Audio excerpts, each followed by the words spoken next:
This week, investors in one of the world's dominant mineral sands miners, Iluka Resources, had an opportunity to reflect at their AGM on the extraordinary ride they've had over the past couple of years. 2 years ago, in the midst of the GFC, its sales and cash flow had dried up, its banks were nervous, and investors were asked to kick in for a big capital expenditure program. Gulp. Well, it was dark days for a company that can trace its heritage back to the 50s, but the decision to dig deep and push on has been well and truly vindicated, as Iluka's share price nudged $16 compared to the sub-$3 levels of 2 years ago. I spoke to Iluka chief David Robb about the turnaround and how he's transformed the company from a price taker to a price setter. David Robb, you've produced an incredible turnaround at Iluka, but you must have just been licking your lips when you came from Wesfarmers Coal into Iluka and seen a company that had enormous market power that just wasn't using it. So what you did was you squeezed supply by shutting down production. Isn't that right? Well, I don't think it's quite as simple as that. It cuts a long story short, I'm sure.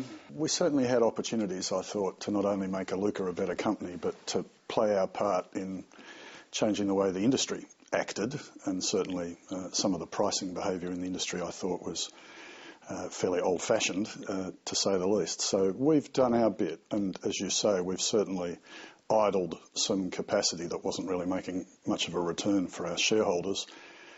And we've invested. But did you have in mind when you did that, it wasn't just about the fact that that particular capacity wasn't making a return, you did want to restrict supply, didn't you, in the industry? Particularly during the global crisis, we felt as the largest zircon supplier, the heavy lifting had to be done by us in order to make sure there wasn't a big supply overhang. Well, other miners around the world were actually flooding supply out there. I mean, they were increasing supply in order to maintain their profits during the crisis. So it must have been a pretty gutsy effort to do the opposite. I think there were two big calls we made in 2009. That was one, to actually cut back supply and try and balance supply and demand. The second thing was to keep going with the projects, which was consuming a lot of cash, and there wasn't much cash coming in the door at that time. So they were the two calls, I think. And in titanium oxide, you had a pricing situation of cap and collar, which restricted your price increases to, I think, for 3% a year or something for 10 years.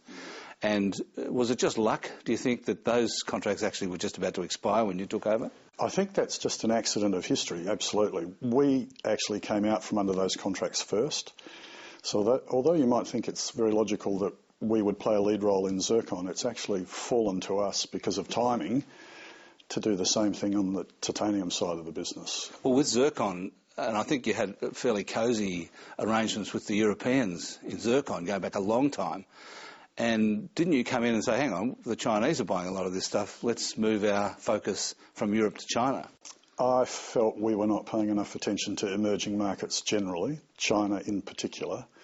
We had to re-engineer our logistics. We've based people in China rather than trying to support our marketing from an Australian base. We've got people resident in various parts of the world now, and I think we're much more international in our approach to marketing. So how did the customers respond to all this? I mean, they'd been used to dealing with a fairly supine supplier of zircon and titanium oxide, and all of a sudden you were coming in and throwing your weight around. So how did that go? There were some really interesting discussions along the way, but I think one of the things we've tried to do, as I mentioned right at the outset, is we can't be a profitable company in a basket case of an industry. It just doesn't work that way. So we've always wanted to help our customers adjust their pricing as well, and to give them time to get their markets moving also, to protect their margins. And that's actually what's happened.